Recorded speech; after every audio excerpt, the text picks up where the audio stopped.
ಇದು ಕನ್ನಡದ್ದೇ ವ್ಯಾಕರಣ. ಡಿ.ಎನ್. ಶಂಕರ್ ಭಟ್. ಓದುತ್ತಿರುವುದು ಡಿ.ಎನ್.ಎಸ್. ಶಂಕರ್ ಭಟ್ ಅವರ ಮಗಳು ಮಾಲತಿ ಭಟ್. 1.3.3 ಹುಳ್ಳು ಪತ್ತುಗೆ ಮತ್ತು ಬಳಕೆ ಪತ್ತುಗೆ. ಮೇಲೆ ವಿವರಿಸಿದಂತಹ ಪಾಂಗುಗಳು ಹೆಸರು ಪದ ಇಲ್ಲವೇ ಹೆಸರು ಕಂತೆಗಳಿಗೂ ಎಸಕ ಪದಕ್ಕೂ ನಡುವೆ ವಾಕ್ಯದ ಹುರುಳಿಗೆ ಸಂಬಂಧಿಸಿದಂತಹ ಪತ್ತುಗೆಗಳನ್ನು ತಿಳಿಸಲು ಬಳಕೆಯಾಗುತ್ತವೆ. ಇವಕ್ಕಿಂತ ತೀರಾ ಬೇರಾಗಿರುವ ವಾಕ್ಯದ ಬಳಕೆಗೆ ಸಂಬಂಧಿಸಿದಂತಹ ಪತ್ತುಗೆಗಳು ವಾಕ್ಯದಲ್ಲಿ ಬರುವ ಹೆಸರು ಪದಗಳಿಗೂ ಎಸಕ ಪದಕ್ಕೂ ನಡುವೆ ಕಾಣಿಸಿಕೊಳ್ಳುತ್ತವೆ. ಅವನ್ನು ತಿಳಿಸಲು ವಾಕ್ಯಗಳಲ್ಲಿ ಬೇರೆಯೇ ಒಂದು ಹೊಲಬು ಬಳಕೆಯಾಗುತ್ತದೆ. ವಾಕ್ಯಗಳನ್ನು ನೆಲೆ ಮತ್ತು ತಿಳಿವು ಎಂಬ ಎರಡು ತುಂಡುಗಳಾಗಿ ಒಡೆಯಲು ಬರುತ್ತದೆ. ಯಾರ ಇಲ್ಲವೇ ಯಾವುದರ ಕುರಿತಾಗಿ ವಾಕ್ಯವೊಂದು ಸಂಗತಿಯನ್ನು ತಿಳಿಸುತ್ತದೆ ಎಂಬುದನ್ನು ಅದರ ನೆಲೆ ಹೇಳುತ್ತದೆ ಮತ್ತು ಈ ನೆಲೆಯ ಕುರಿತಾಗಿ ಏನು ತಿಳಿಸಬೇಕಾಗಿದೆ ಎಂಬುದನ್ನು ತಿಳಿವು ಹೇಳುತ್ತದೆ. ಸಾಮಾನ್ಯವಾಗಿ ವಾಕ್ಯದ ಮೊದಲನೆಯ ಪದ ಇಲ್ಲವೇ ಪದಕಂತೆ ಅದರ ನೆಲೆಯಾಗಿರುತ್ತದೆ ಮತ್ತು ಉಳಿದ ಅಂಶ ತಿಳಿವಾಗಿರುತ್ತದೆ. ಎತ್ತುಗೆಗೆ ಅಜ್ಜಿ ಮಕ್ಕಳಿಗೆ ಕತೆ ಹೇಳಿದಳು ಎಂಬ ವಾಕ್ಯದಲ್ಲಿ ಅಜ್ಜಿ ಎಂಬುದು ನೆಲೆ ಮತ್ತು ಮಕ್ಕಳಿಗೆ ಕತೆ ಹೇಳಿದಳು ಎಂಬುದು ತಿಳಿವು. ಈ ವಾಕ್ಯದಲ್ಲಿ ಬಂದಿರುವ ಪದಗಳ ಓರಣವನ್ನು ಬದಲಾಯಿಸಿ ಅದರ ನೆಲೆ ಮತ್ತು ತಿಳಿವುಗಳನ್ನು ಬದಲಾಯಿಸಲು ಬರುತ್ತದೆ ಎಂಬುದನ್ನು ಕೆಳಗಿನ ವಾಕ್ಯಗಳಲ್ಲಿ ಕಾಣಬಹುದು. 15 ಕ ಅಜ್ಜಿ ಮಕ್ಕಳಿಗೆ ಕತೆ ಹೇಳಿದಳು. 15 ಚ ಮಕ್ಕಳಿಗೆ ಅಜ್ಜಿ ಕತೆ ಹೇಳಿದಳು. 15 ಟ ಕತೆಯನ್ನು ಅಜ್ಜಿ ಮಕ್ಕಳಿಗೆ ಹೇಳಿದಳು. 15 ಚ ವಾಕ್ಯದಲ್ಲಿ ಮಕ್ಕಳಿಗೆ ಎಂಬುದು ನೆಲೆ ಮತ್ತು 15 ಟ ವಾಕ್ಯದಲ್ಲಿ ಕತೆಯನ್ನು ಎಂಬುದು ನೆಲೆ. ಒಂದು ವಾಕ್ಯದಲ್ಲಿ ಬರುವ ಆಗುಗ, ಮಾಡುಗ, ಈಡು, ಸುರು, ಗುರಿ, ಜಾಗ ಮೊದಲಾದವುಗಳಲ್ಲಿ ಯಾವುದನ್ನು ಬೇಕಿದ್ದರೂ ಈ ರೀತಿ ಅದರ ನೆಲೆಯನ್ನಾಗಿ ಮಾಡಿ ಬಳಸಬಲ್ಲೆವು. ಇದಲ್ಲದೆ ವಾಕ್ಯಗಳಲ್ಲಿ ಯಾವುದಾದರೂ ಒಂದು ಪದ ಇಲ್ಲವೇ ಪದಕಂತೆಯ ಮೇಲೆ ಒತ್ತು ಬೀಳುತ್ತಿರುತ್ತದೆ. ಸಾಮಾನ್ಯವಾಗಿ ವಾಕ್ಯದಲ್ಲಿ ಎಸಕ ಪದಕ್ಕಿಂತ ಮೊದಲು ಮತ್ತು ಅದರ ಪಕ್ಕವೇ ಇರುವ ಪದ ಇಲ್ಲವೇ ಪದಕಂತೆಯ ಮೇಲೆ ಒತ್ತು ಬಿದ್ದಿರುತ್ತದೆ. ಎತ್ತುಗೆಗೆ ಮೇಲೆ 15 ಕ ಚ ವಾಕ್ಯಗಳಲ್ಲಿ ಕತೆ ಎಂಬ ಪದದ ಮೇಲೆ ಒತ್ತು ಬಿದ್ದಿದೆ. ಆದರೆ 15 ಟದಲ್ಲಿ ಅದು ಮಕ್ಕಳಿಗೆ ಎಂಬ ಪದದ ಮೇಲೆ ಬಿದ್ದಿದೆ. ಮಕ್ಕಳಿಗೆ ಕತೆಯನ್ನು ಅಜ್ಜಿ ಹೇಳಿದಳು ಎಂಬುದಾಗಿ 15 ಕ ವಾಕ್ಯವನ್ನು ಬದಲಾಯಿಸಿದಲ್ಲಿ ಅದರಲ್ಲಿ ಒತ್ತು ಅಜ್ಜಿ ಎಂಬ ಪದದ ಮೇಲೆ ಬೀಳುತ್ತದೆ.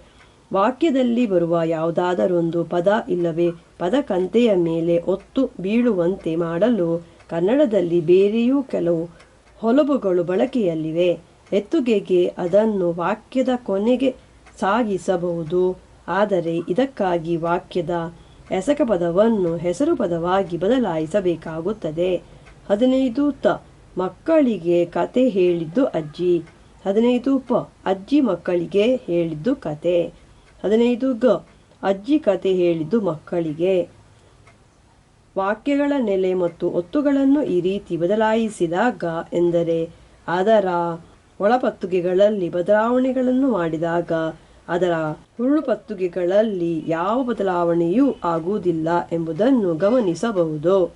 15 ಕ ಗಗಳಲ್ಲಿ ಬಂದಿರುವ ಎಲ್ಲ ವಾಕ್ಯಗಳಲ್ಲೂ ಒಂದೇ ವ್ಯಕ್ತಿ ಇಲ್ಲವೇ ವಿಷಯಗಳು ಮಾಡುಗ, ಅಜ್ಜಿ, ಗುರಿ, ಮಕ್ಕಳು ಮತ್ತು ಈಡು ಕತೆಗಳಾಗಿ ಉಳಿದುಕೊಂಡಿವೆ. 1.3.4 ನೆಲೆಗೊಳಿಸುವುದು. ನಮ್ಮ ಎಣಿಸಿಕೆಯಲ್ಲಿರುವ ಎಸಕ ಎಂತಹದು, ಅದರಲ್ಲಿ ಯಾವ ವ್ಯಕ್ತಿ, ವಸ್ತು, ವಿಷಯ ಮೊದಲಾದವುಗಳು ತೊಡಗಿಕೊಂಡಿವೆ, ಅವಕ್ಕೂ ಎಸಕಕ್ಕೂ ನಡುವೆ ಎಂತಹ ಹುರುಳಿನ ಮತ್ತು ಬಳಕೆಯ ಪತ್ತುಗೆಗಳಿವೆ ಎಂಬುದನ್ನು ತಿಳಿಸಿದಾಗ ಕೇಳುಗನಿಗೆ ನಾವು ತಿಳಿಸಬೇಕೆಂದಿರುವ ಎಣಿಸಿಕೆಯ ತಿರುಳು ಗೊತ್ತಾಗುತ್ತದೆ. ಆದರೆ ಅಷ್ಟು ಮಾತ್ರ ಮಾಡಿದರೆ ಸಾಕಾಗುವುದಿಲ್ಲ. ನಾವು ತಿಳಿಸುವ ಎಸಕದ ಹೊತ್ತು ಮತ್ತು ಜಾಗಗಳು ಯಾವುವು, ಅವಕ್ಕೂ ಆಡುಗನ ಇಲ್ಲವೇ ಕೇಳುಗನ ಹೊತ್ತು ಮತ್ತು ಜಾಗಗಳಿಗೂ ನಡುವೆ ಎಂತಹ ಪತ್ತುಗೆ ಇದೆ, ಬೇರೆ ಎಸಕಗಳಿಗೂ ಅದಕ್ಕೂ ನಡುವೆ ಎಂತಹ ಪತ್ತುಗೆ ಇದೆ ಎಂಬಂತಹ ಬೇರೆ ಹಲವು ಬಗೆಯ ಸಂಗತಿಗಳನ್ನು ತಿಳಿಸಬೇಕಾಗುತ್ತದೆ. ಇದನ್ನು ನೆಲೆಗೊಳಿಸುವುದು ಎಂಬುದಾಗಿ ಕರೆಯಬಹುದು. 1. ಆಡುಗನ ಹೊತ್ತು. ಎಸಕದ ಹೊತ್ತನ್ನು ಆಡುಗನ ಹೊತ್ತಿಗೆ ಸಂಬಂಧಿಸುವಂತೆ ತಿಳಿಸಲು ಎಸಕ ಪದದೊಂದಿಗೆ ಹೊತ್ತಿನ ಒಟ್ಟನ್ನು ಬಳಸಲಾಗುತ್ತದೆ. ಎತ್ತುಗೆಗೆ ಹುಡುಗ ಹಾಲು ಕುಡಿದ ಎಂಬ ವಾಕ್ಯವನ್ನು ಗಮನಿಸಬಹುದು. ಇದರಲ್ಲಿ ಹುಡುಗ ಎಂಬ ಹೆಸರು ಪದ ಒಬ್ಬ ವ್ಯಕ್ತಿಯನ್ನು ಗುರುತಿಸುತ್ತದೆ ಮತ್ತು ಹಾಲು ಎಂಬ ಇನ್ನೊಂದು ಎಸಕ ಪದ ಒಂದು ವಸ್ತುವನ್ನು ಗುರುತಿಸುತ್ತದೆ. ಆ ವ್ಯಕ್ತಿ ಹಾಲನ್ನು ಏನು ಮಾಡಿದ ಎಂಬುದನ್ನು ಕುಡಿ ಎಂಬ ಎಸಕ ಪದ ತಿಳಿಸುತ್ತದೆ. ಈ 3 ಪದಗಳು ಒಟ್ಟು ಸೇರಿ ನಮ್ಮ ಎಣಿಸಿಕೆಯ ತಿರುಳನ್ನು ಕೊಡುತ್ತವೆ. ಮೇಲಿನ ವಾಕ್ಯದಲ್ಲಿ ಕುಡಿ ಎಂಬ ಎಸಕ ಪದದೊಂದಿಗೆ ದ ಮತ್ತು ಅ ಎಂಬ 2 ಒಟ್ಟುಗಳು ಬಂದಿರುವುದನ್ನು ಗಮನಿಸಬಹುದು. ಇವುಗಳಲ್ಲಿ ದ ಎಂಬ ಒಟ್ಟು ಕುಡಿಯುವ ಕೆಲಸ ಮೇಲಿನ ವಾಕ್ಯವನ್ನು ಆಡಿರುವ ಹೊತ್ತಿಗಿಂತ ಎಂದರೆ ಆಡುಗನ ಹೊತ್ತಿಗಿಂತ ಮೊದಲೇ ನಡೆದಿದೆ ಎಂಬುದನ್ನು ತಿಳಿಸುತ್ತದೆ ಮತ್ತು ಅದರ ಬಳಿಕ ಬಂದಿರುವ ಅ ಎಂಬ ಒಟ್ಟು ಈ ಕೆಲಸವನ್ನು ನಡೆಸಿದವನು ಒಬ್ಬ ಹುಡುಗ ಎಂದರೆ ಗಂಡು ಗುರುತದ ಒಬ್ಬ ವ್ಯಕ್ತಿ ಎಂಬುದನ್ನು ತಿಳಿಸುತ್ತದೆ. ಎಸಗದ ಹೊತ್ತನ್ನು ಆಡುಗನ ಹೊತ್ತಿನೊಂದಿಗೆ ಸಂಬಂಧಿಸುವುದಕ್ಕಾಗಿ ಕನ್ನಡದಲ್ಲಿ ಉತ್ತ ಮತ್ತು ದ ಎಂಬ 2 ಒಟ್ಟುಗಳನ್ನು ಎಸಕ ಪದದೊಂದಿಗೆ ಬಳಸಲಾಗುತ್ತದೆ. ಇವುಗಳಲ್ಲಿ ಉತ್ತ ಎಂಬುದು ಆಡುಗನ ಹೊತ್ತಿನ ಬಳಿಕ ನಡೆಯುವ ಎಸಕವನ್ನು ತಿಳಿಸುತ್ತದೆ ಮತ್ತು ದ ಎಂಬುದು ಅದಕ್ಕೆ ಮೊದಲು ನಡೆದ ಎಸಕವನ್ನು ತಿಳಿಸುತ್ತದೆ. 16 ಕ. ಆಕೆ 8:15 ಬರುತ್ತಾಳೆ. 15 ಚ. ಆಕೆ 8:15 ಬಂದಳು. ಇದನ್ನೇ ಹೆಚ್ಚು ವಿವರವಾಗಿ ತಿಳಿಸಲು ನಾಳೆ, ನಾಡಿದ್ದು, ನಿನ್ನೆ, ಮೊನ್ನೆ, 8:15 ಮೊದಲಾದ ಪರಿಚಯ ಪದಗಳನ್ನು ವಾಕ್ಯಗಳಲ್ಲಿ ಬಳಸಲಾಗುತ್ತದೆ. ಇದಲ್ಲದೆ ತಿಳಿಸುತ್ತಿರುವ ಎಸಕಕ್ಕೂ ಬೇರೊಂದು ಎಸಕಕ್ಕೂ ನಡುವೆ ಎಂತಹ ಹೊತ್ತಿನ ಪತ್ತುಗೆ ಇದೆ ಎಂಬುದನ್ನು ತಿಳಿಸಬೇಕಾಗುತ್ತದೆ. ಇದಕ್ಕಾಗಿ ಕನ್ನಡದಲ್ಲಿ ಎಸಕ ಪದದ ಜೋಡಿಸುವ ರೂಪದೊಂದಿಗೆ ಇರು ಪದದ ಪದರೂಪಗಳನ್ನು ಬಳಸಲಾಗುತ್ತದೆ. 17 ಕ. ನಾವು ಹೋಗುವಷ್ಟರಲ್ಲಿ ಆತ ಬಂದಿರುತ್ತಾನೆ. 17 ಚ. ನಾವು ಹೋಗುವಷ್ಟರಲ್ಲಿ ಆತ ಬಂದಿದ್ದ. 17 ಟ. ನಾವು ಹೋಗುವಾಗ ಆತ ಬರುತ್ತಿದ್ದ. 17 ತ. ನಾವು ಹೋಗುವಷ್ಟರಲ್ಲಿ ಆತ ಬರಲಿದ್ದಾನೆ. ಮೇಲಿನ ವಾಕ್ಯಗಳಲ್ಲಿ ಬರು ಎಂಬ ಎಸಕ ಪದದ ಬಂದು, ಬರುತ್ತಾ ಮತ್ತು ಬರಲು ಎಂಬ ಜೋಡಿಸುವ ರೂಪಗಳೊಂದಿಗೆ ಇರು ಪದದ ಇರುತ್ತಾನೆ, ಇದ್ದ ಮತ್ತು ಇದ್ದಾನೆ ಎಂಬ ಪದರೂಪಗಳನ್ನು ಬಳಸಿ ಬೇರೆ ಬೇರೆ ರೀತಿಯ ಹೊತ್ತಿನ ಪತ್ತುಗೆಗಳನ್ನು ತಿಳಿಸಲಾಗಿದೆ. 2. ಆಡುಗನ ನಿಲುವು.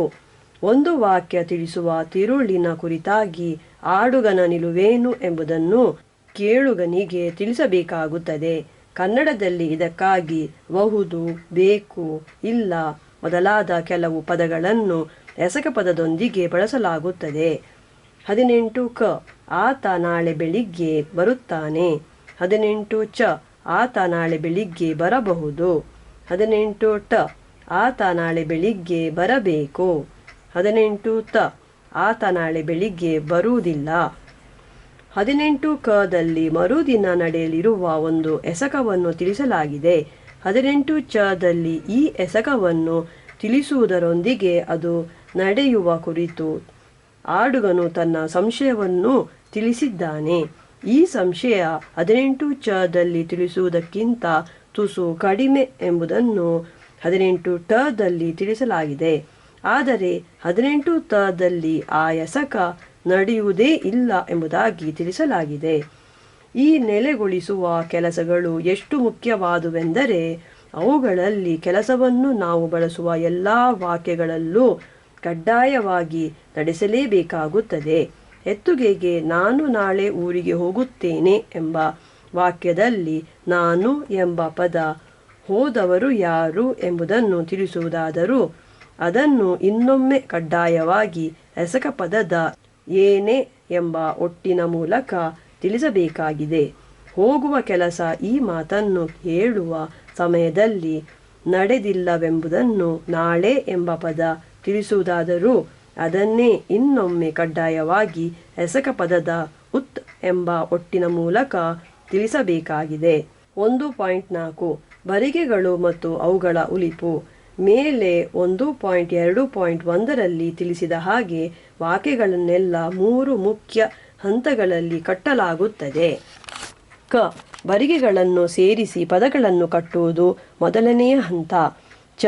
ಪದಗಳನ್ನು ಸೇರಿಸಿ ಪದಕಂತೆಗಳನ್ನು ಕಟ್ಟುವುದು ಎರಡನೆಯ ಹಂತ. ಮತ್ತು ಟ.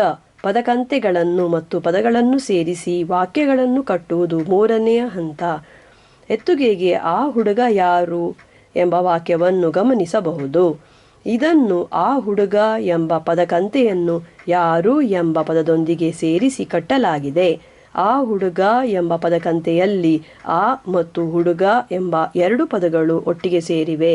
ಈ ಪದಗಳಲ್ಲಿ ಹುಡುಗ ಎಂಬುದನ್ನು ಹ, ಉ, ಡ, ಉ, ಗ ಮತ್ತು ಅ ಎಂಬ 6 ಬರಿಗೆಗಳ ಸೇರಿಕೆಯಿಂದ ಮತ್ತು ಯಾರು ಎಂಬುದನ್ನು ಯ, ಆ, ರ, ಉ ಎಂಬ 4 ಬರಿಗೆಗಳ ಸೇರಿಕೆಯಿಂದ ಉಂಟು ಮಾಡಲಾಗಿದೆ. ಇದಲ್ಲದೆ ಈ ಬರಿಗೆಗಳು ಹುಡುಗ ಎಂಬ ಪದದಲ್ಲಿ ಹು, ಡು, ಗ ಎಂಬ 3 ಬರಿಗೆ ಕಂತೆಗಳಾಗಿ ಮತ್ತು ಯಾರು ಎಂಬ ಪದದಲ್ಲಿ ಯಾ ಮತ್ತು ರು ಎಂಬ 2 ಬರಿಗೆ ಕಂತೆಗಳಾಗಿ ಕಾಣಿಸಿಕೊಳ್ಳುತ್ತವೆ. ಆ ಎಂಬ ಪದದಲ್ಲಿ 1 ಬರಿಗೆ ಮಾತ್ರ ಇದೆ.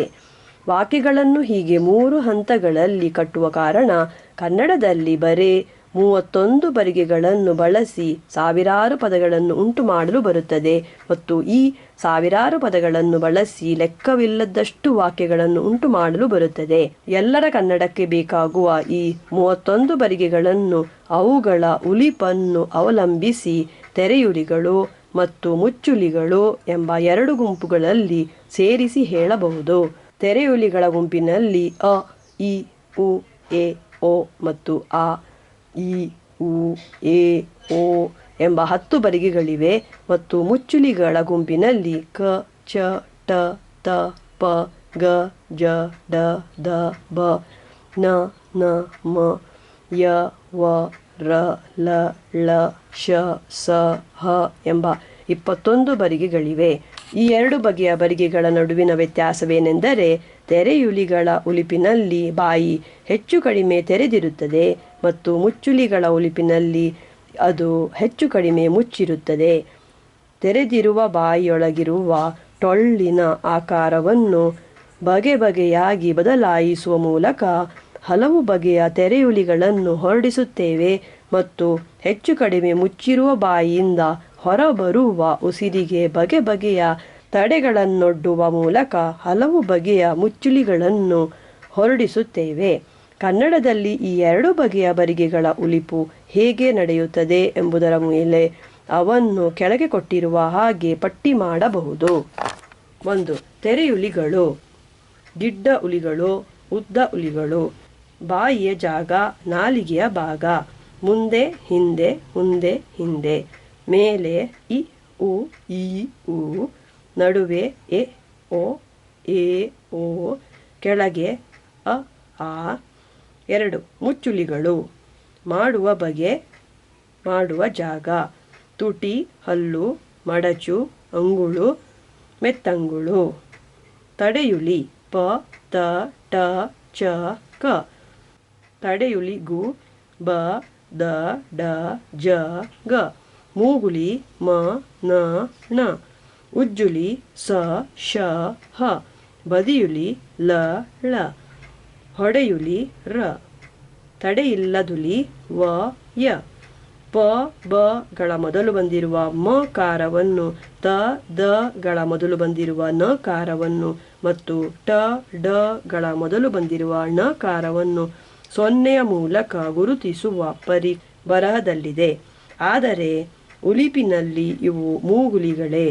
ಕೆಂಪು, ನಂಬು, ಕಂತು, ಅಂದು, ಅಂಟು, ತುಂಡು ಮೊದಲಾದ ಪದಗಳಲ್ಲಿ ಬರುವ ಮೂಗುಲಿಗಳನ್ನು ಹಾಗೆ 0ಯ ರೂಪದಲ್ಲಿ ಬರೆಯುವ ಬದಲು ಮೂಗುಲಿಗಳ ರೂಪದಲ್ಲೇನೆ ಕೆಂಪು, ನಂಬು, ಕಂತು, ಅಂದು, ಅಂಟು, ತುಂಡು ಎಂಬುದಾಗಿ ಬರೆದಲ್ಲಿ ಇದು ಗೊತ್ತಾಗುತ್ತದೆ.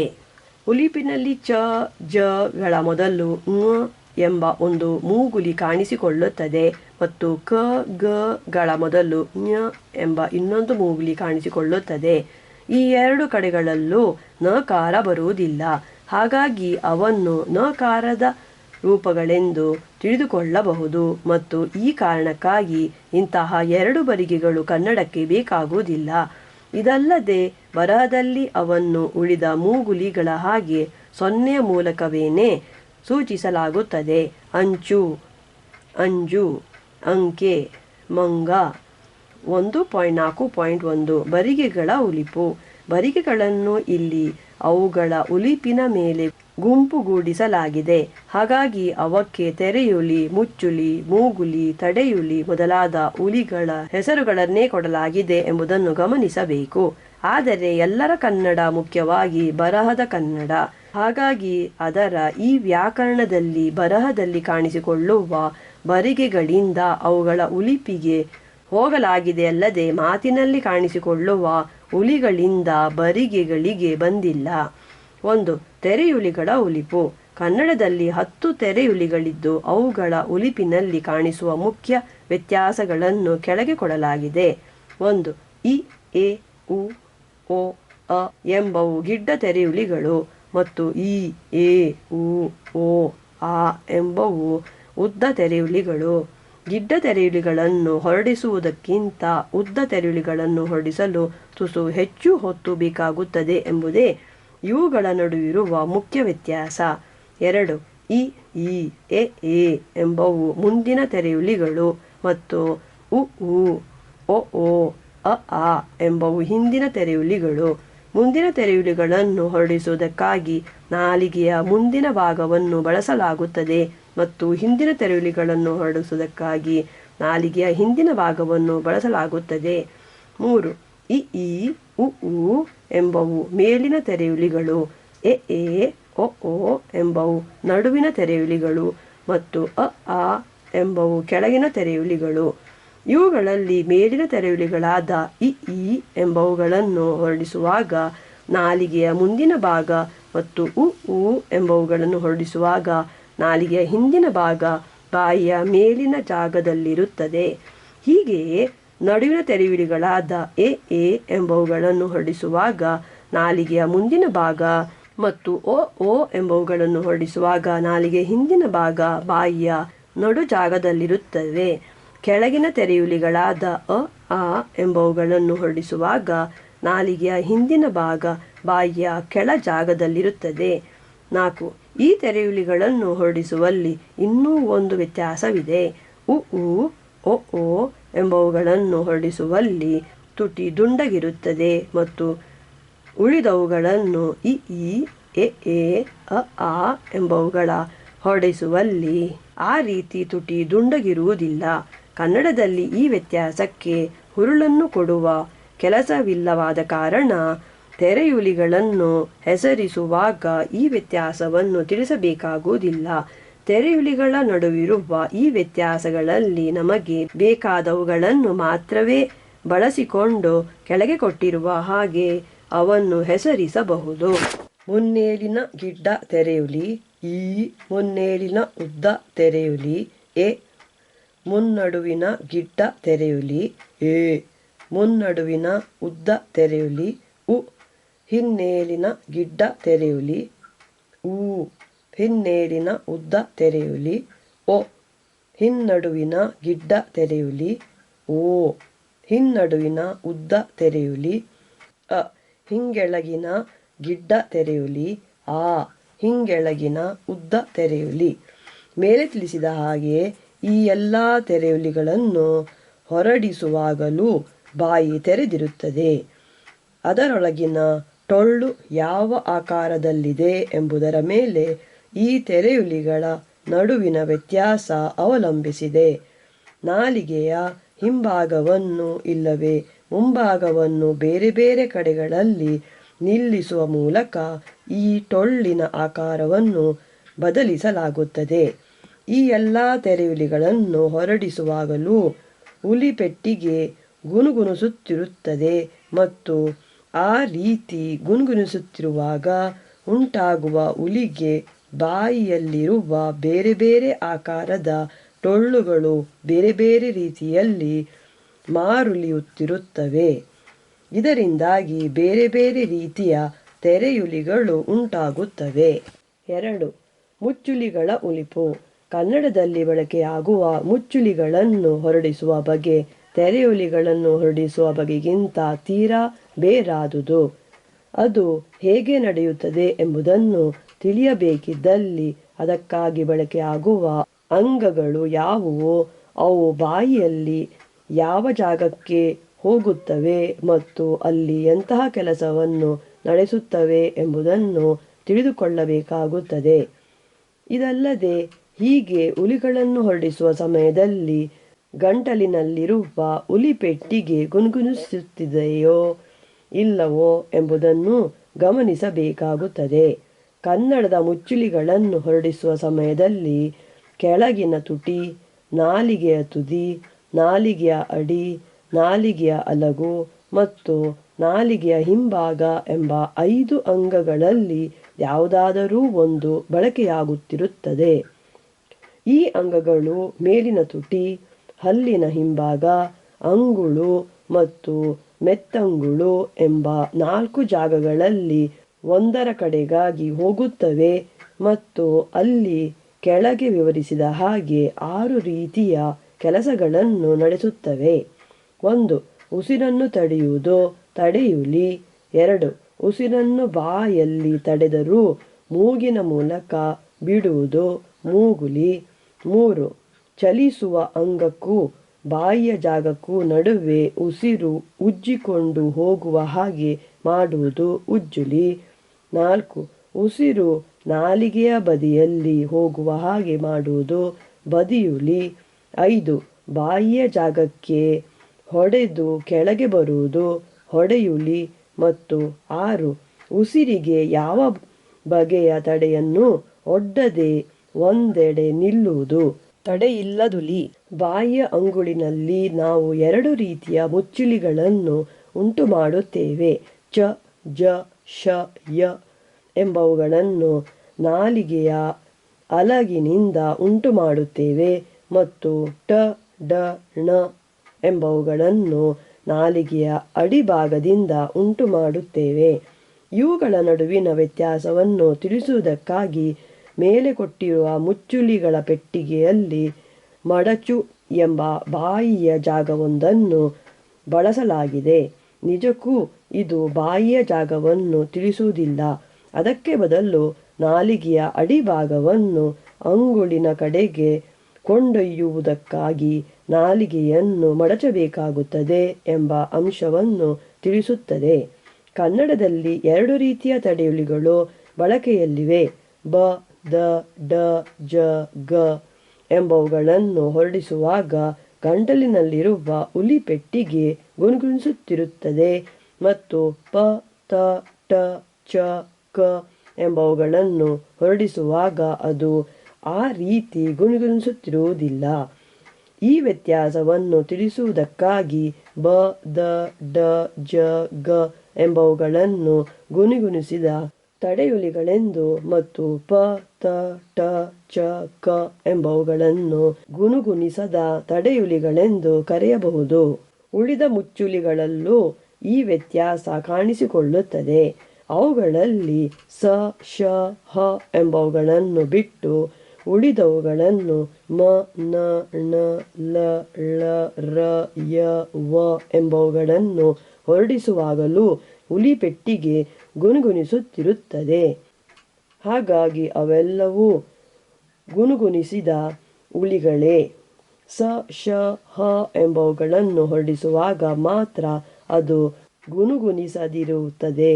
ಹಾಗಾಗಿ ಅವು ಪ, ತ, ಟ, ಚ, ಕ ಗಳ ಹಾಗೆ ಗುನುಗುಣಿಸದ ಉಲಿಗಳು. ಸ್ ಎಂಬುದಾಗಿ ಸಕಾರವನ್ನು ಎಳೆದು ಹೊರಡಿಸುವಾಗ ಮತ್ತು ಎಂಬುದಾಗಿ ಮಕಾರವನ್ನು ಎಳೆದು ಹೊರಡಿಸುವಾಗ ಬೆರಳನ್ನು ಉಲಿಪೆಟ್ಟಿಗೆಯ ಮೇಲೆ ಇರಿಸಿ ಗಮನಿಸಿದೆವಾದರೆ ಈ 2 ರೀತಿಯ ಗುನುಗುಣಿಸದ ಮತ್ತು ಗುನುಗುಣಿಸುವ ಮುಚ್ಚುಲಿಗಳ ನಡುವಿರುವ ವ್ಯತ್ಯಾಸ ಗೊತ್ತಾದೀತು. ಕ. ತಡೆಯುಲಿಗಳು. ಕನ್ನಡದಲ್ಲಿ ಒಟ್ಟು 10 ತಡೆಯುಲಿಗಳು ಬಳಕೆಯಾಗುತ್ತವೆ. ಮೇಲೆ ತಿಳಿಸಿದ ಹಾಗೆ ಇವುಗಳಲ್ಲಿ ಪ, ತ, ಟ, ಚ, ಕ ಗಳೆಂಬ 5 ತಡೆಯುಲಿಗಳು ಗುನುಗುಣಿಸದ ಉಲಿಗಳು ಮತ್ತು ಬ, ದ, ಡ, ಜ, ಗ ಗಳೆಂಬ ಉಳಿದ 5 ತಡೆಯುಲಿಗಳು ಗುನುಗುಣಿಸುವ ಉಲಿಗಳು. ಇವುಗಳನ್ನು ಹೊರಡಿಸುತ್ತಿರುವಾಗ ಬಾಯಿಯಿಂದ ಹೊರಹೋಗುವ ಉಸಿರನ್ನೊಮ್ಮೆ ತುಟಿ, ಹಲ್ಲಿನ ಹಿಂಭಾಗ, ಅಂಗುಳು ಮತ್ತು ಮೆತ್ತುಂಗುಳು, ಅಂಗುಳಿನ ಮೆತ್ತಗಿರುವ ಹಿಂಭಾಗ ಎಂಬ 3 ಜಾಗಗಳಲ್ಲಿ ನಿಲ್ಲಿಸಿ ತಡೆದು ಆಮೇಲೆ ಬಿಡಲಾಗುತ್ತದೆ. ಇದಕ್ಕಾಗಿ ಇವನ್ನು ತಡೆಯುಲಿಗಳೆಂದು ಕರೆಯಲಾಗಿದೆ. 2 ತುಟಿಗಳನ್ನು ಒಟ್ಟು ಸೇರಿಸಿ ಉಸಿರನ್ನೊಮ್ಮೆ ತಡೆ ಹಿಡಿದು ಒಟ್ಟಾಗಿ ಪ ಎಂಬ ಉಲಿ ಹೊರಡುತ್ತದೆ. ಪಡೆ, ಪಾತಿ, ಪೆಟ್ಟು, ಕಪ್ಪು, ಸಪ್ಪೆ ಮೊದಲಾದ ಪದಗಳಲ್ಲಿ ಈ ಉಲಿ ಕಾಣಿಸುತ್ತದೆ. ಇದಕ್ಕೆ ಬದಲು ನಾಲಿಗೆಯ ತುದಿಯನ್ನು ಹಲ್ಲಿನ ಹಿಂಬದಿಯಲ್ಲಿ ಇರಿಸಿ ಅಲ್ಲೇ ಉಸಿರನ್ನೊಮ್ಮೆ ತಡೆ ಹಿಡಿದು ಬಿಟ್ಟಾಗ ತ ಎಂಬ ಉಲಿ ಹೊರಡುತ್ತದೆ. ತಗ್ಗು, ತುಳಿ, ತೋಡು, ಕತ್ತೆ, ಎತ್ತು ಮೊದಲಾದ ಪದಗಳಲ್ಲಿ ಈ ಉಲಿ ಕಾಣಿಸುತ್ತದೆ. ನಾಲಿಗೆಯನ್ನು ಒಳಕ್ಕೆ ಮಡಚಿ ಅದರ ಅಡಿಭಾಗವನ್ನು ಅಂಗುಳಿನ ಮೇಲೆ ಇರಿಸಿ ಆ ಜಾಗದಲ್ಲಿ ಉಸಿರನ್ನೊಮ್ಮೆ ತಡೆ ಹಿಡಿದು ಬಿಟ್ಟಾಗ ಟ ಎಂಬ ಉಲಿ ಹೊರಡುತ್ತದೆ. ಟೊಂಕ, ಟೊಳ್ಳು, ಕಟ್ಟು, ಹಿಟ್ಟು ಮೊದಲಾದ ಪದಗಳಲ್ಲಿ ಈ ಉಲಿ ಕಾಣಿಸುತ್ತದೆ. ನಾಲಿಗೆಯ ಅಡಿಭಾಗದ ಬದಲು ಅದರ ಅಲಗಿನ ಮೇಲ್ಭಾಗವನ್ನು, ನಾಲಿಗೆಯ ತುದಿಯಿಂದ ತುಸು ಹಿಂದಿರುವ ಭಾಗವನ್ನು ಅದೇ ಜಾಗದಲ್ಲಿರಿಸಿ ಉಸಿರನ್ನೊಮ್ಮೆ ಹಿಡಿದು ಬಿಟ್ಟಾಗ ಚ ಎಂಬ ಉಲಿ ಹೊರಡುತ್ತದೆ. ಚಳಿ, ಚಿಗುರು, ಕಚ್ಚು, ಚೆಲುವು, ಮೆಚ್ಚು ಮೊದಲಾದ ಪದಗಳಲ್ಲಿ ಈ ಉಲಿ ಕಾಣಿಸುತ್ತದೆ. ನಾಲಿಗೆಯ ಹಿಂಭಾಗವನ್ನು ಅದರ ಮೇಲಿರುವ ಮೆತ್ತಂಗುಳಿನ ಮೇಲಿರಿಸಿ ಉಸಿರನ್ನೊಮ್ಮೆ ತಡೆ ಹಿಡಿದು ಬಿಟ್ಟಾಗ ಕ ಎಂಬ ಉಲಿ ಹೊರಡುತ್ತದೆ. ಕಟ್ಟು, ಕಿಲುಬು, ಕೂಗು, ಸಿಕ್ಕು, ಅಕ್ಕ ಮೊದಲಾದ ಪದಗಳಲ್ಲಿ ಈ ಉಲಿ ಕಾಣಿಸುತ್ತದೆ. ಬ, ದ, ಡ, ಜ, ಗ ಗಳೆಂಬ ಉಳಿದ 5 ತಡೆಯುಲಿಗಳು ಮೇಲಿನ ಉಲಿಗಳ ಹಾಗೆಯೇ ತುಟಿ, ಹಲ್ಲಿನ ಹಿಂಭಾಗ, ಅಂಗುಳು ಮತ್ತು ಮೆತ್ತಂಗುಳುಗಳಲ್ಲಿ ಉಸಿರನ್ನು ತಡೆ ಹಿಡಿದು ಬಿಟ್ಟಾಗ ಹೊರಡುತ್ತವೆ. ಢಕಾರವನ್ನು ಹೊರಡಿಸುವಾಗಲೂ ಠಕಾರದ ಹಾಗೆ ನಾಲಿಗೆಯನ್ನು ಮಡಚಿ ಅದರ ಅಡಿಭಾಗವನ್ನು ಬಳಸಲಾಗುತ್ತದೆ. ಹೀಗೆ ಮಾಡುವಾಗ ಉಲಿಪೆಟ್ಟಿಗೆ ಗುನುಗುಣಿಸುತ್ತಿರುತ್ತದೆ ಎಂಬುದೊಂದೇ ಅವುಗಳಿಗೂ ಪ, ತ, ಟ, ಚ, ಕ ಗಳಿಗೂ ನಡುವಿರುವ ವ್ಯತ್ಯಾಸ.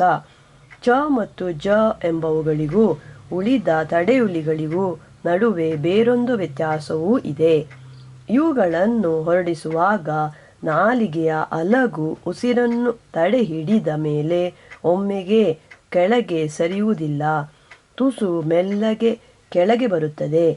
ಹಾಗಾಗಿ ಅವೆರಡರ ಕೊನೆಯಲ್ಲಿ ಶ ಎಂಬ ಉಜ್ಜುಲಿ ಕೇಳಿಸುತ್ತದೆ. ಜಕಾರದಲ್ಲಿ ಈ ಉಜ್ಜುಲಿ ಗುನುಗುಣಿಸುವ ರೂಪದಲ್ಲಿರುತ್ತದೆ. ಬಾಳೆ, ಬೀಳು, ಕೊಂಬೆ, ಅಣಬೆ ಮೊದಲಾದ ಪದಗಳಲ್ಲಿ ಬಕಾರದ ಬಳಕೆಯನ್ನು ದಾಟು, ದೂರು, ಆದರೆ, ಒಂದು ಮೊದಲಾದ ಪದಗಳಲ್ಲಿ ದಕಾರದ ಬಳಕೆಯನ್ನು ಜಾರು, ಜೋರು, ಅಂಜು, ಮಾಜು ಮೊದಲಾದ ಪದಗಳಲ್ಲಿ ಜಕಾರದ ಬಳಕೆಯನ್ನು ಡೊಂಕು, ಅಡಿಗೆ, ಮಡಕೆ, ಗಂಡು ಮೊದಲಾದ ಪದಗಳಲ್ಲಿ ಡಕಾರದ ಬಳಕೆಯನ್ನು ಮತ್ತು ಗಾಲಿ, ಗೋಟು, ಹಗೆ, ತೊಂಗು ಮೊದಲಾದ ಪದಗಳಲ್ಲಿ ಗಕಾರದ ಬಳಕೆಯನ್ನು ಕಾಣಬಹುದು. ಈ ಎಲ್ಲ 10 ತಡೆಯುಲಿಗಳು ಒತ್ತೆ ರೂಪದಲ್ಲಿ ಮಾತ್ರವಲ್ಲದೆ ಇಮ್ಮಡಿ ರೂಪದಲ್ಲೂ ಬರಬಲ್ಲುವು. ಎತ್ತುಗೆಗೆ ಅಪ್ಪ, ಅತ್ತೆ, ಅಟ್ಟ, ಕಚ್ಚು, ಅಕ್ಕ ಮತ್ತು ಬೊಬ್ಬೆ, ಹದ್ದು, ಬಡ್ಡಿ, ಅಜ್ಜಿ, ಸುಗ್ಗಿ ಎಂಬ ಪದಗಳಲ್ಲಿ ಅವು ಆ ರೀತಿ ಇಮ್ಮಡಿ ರೂಪದಲ್ಲಿ ಬಂದಿರುವುದನ್ನು ಕಾಣಬಹುದು. ಆದರೆ ನಿಜಕ್ಕೂ ನಾವಿಲ್ಲಿ ಈ ಉಲಿಗಳನ್ನು ಎರಡೆರಡು ಬಾರಿ ಹೊರಡಿಸುವುದಿಲ್ಲ. ಎತ್ತುಗೆಗೆ ಬಡಿ ಮತ್ತು ಬಡ್ಡಿ ಪದಗಳ ನಡುವಿನ ವ್ಯತ್ಯಾಸವನ್ನು ಗಮನಿಸಬಹುದು. ಬಡ್ಡಿ ಪದದಲ್ಲಿ ಡಕಾರವನ್ನು 2 ಬಾರಿ ಹೊರಡಿಸುವುದಿಲ್ಲ, 1 ಬಾರಿ ಮಾತ್ರ ಹೊರಡಿಸುತ್ತೇವೆ. ಆದರೆ ಹಾಗೆ ಹೊರಡಿಸುವಾಗ ಉಸಿರನ್ನು ತುಸು ಹೆಚ್ಚು ಹೊತ್ತು ನಿಲ್ಲಿಸಿ ಬಿಡುತ್ತೇವೆ ಅಷ್ಟೇ. ಹಾಗಾಗಿ ನಿಜಕ್ಕೂ ಬಡಿ ಪದದಲ್ಲಿ ಗಿಡ್ಡ ಡಕಾರವಿದೆ ಮತ್ತು ಬಡ್ಡಿ ಪದದಲ್ಲಿ ಉದ್ದ ಡಕಾರವಿದೆ. ಆದರೆ ಕನ್ನಡ ಬರಹದಲ್ಲಿ ಉದ್ದ ತಡೆಯುಳಿಗಳನ್ನು ಪ, ತ, ಕ ಮೊದಲಾದವುಗಳಲ್ಲಿ ಕಾಣಿಸುವ ಹಾಗೆ ಇಮ್ಮಡಿ ರೂಪದಲ್ಲಿ ಬರೆಯುತ್ತೇವೆ. ಹಾಗಾಗಿ ಅವನ್ನು ಇಮ್ಮಡಿ ತಡೆಯುಳಿಗಳೆಂದು ತಿಳಿದುಕೊಳ್ಳುವುದರಲ್ಲಿ ತೊಂದರೆಯೇನಿಲ್ಲ. ಉಳಿದ ಮೆಚ್ಚುಳಿಗಳಿಗೂ ಇಂತಹವೇ ಗಿಡ್ಡ ಮತ್ತು ಉದ್ದ ರೂಪಗಳಿದ್ದು ಮ, ನ, ನ, ಲ, ರ, ವ, ಯ, ಸ, ಶ, ಳ ಅವನ್ನು ಒತ್ತೆ ಮತ್ತು ಇಮ್ಮಡಿ ರೂಪಗಳೆಂದು ಕರೆಯಬಹುದು. ಪದಗಳನ್ನು ಉಲಿಕಂತೆಗಳಾಗಿ ಒಡೆಯುವಾಗ ಉದ್ದ ತಡೆಯುಳಿಗಳು ಇಮ್ಮಡಿ ತಡೆಯುಳಿಗಳ ಹಾಗೆ ನಡೆದುಕೊಳ್ಳುತ್ತವೆ ಎಂಬುದು ಪದಗಳನ್ನು ಉಲಿಕಂತೆಗಳಾಗಿ ಒಡೆಯುವಾಗ ಉದ್ದ ತಡೆಯುಳಿಗಳು ಇಮ್ಮಡಿ ತಡೆಯುಳಿಗಳ ಹಾಗೆ ನಡೆದುಕೊಳ್ಳುತ್ತವೆ ಎಂಬುದು ಅವನ್ನು ಉದ್ದ ತಡೆಯುಳಿಗಳೆಂದು ಕರೆಯದೆ ಇಮ್ಮಡಿ ತಡೆಯುಳಿಗಳೆಂದು ಕರೆಯಲು ಇನ್ನೊಂದು ಕಾರಣ. ಎತ್ತುಗೆಗೆ ಕಪ್ಪು ಪದವನ್ನು ಕಪ್ ಮತ್ತು ಪು ಎಂಬ 2 ಉಲಿಕಂತೆಗಳಾಗಿ ಒಡೆಯಬೇಕಾಗುತ್ತದೆ ಮತ್ತು ಹೀಗೆ ಮಾಡುವಾಗ ಪ ಎಂಬುದರ ಒಂದು ತುಂಡು ಮೊದಲನೆಯ ಉಲಿಕಂತೆಯಲ್ಲಿ ಉಳಿಯುತ್ತದೆ ಮತ್ತು ಇನ್ನೊಂದು ತುಂಡು ಎರಡನೆಯದಕ್ಕೆ ಹೋಗುತ್ತದೆ.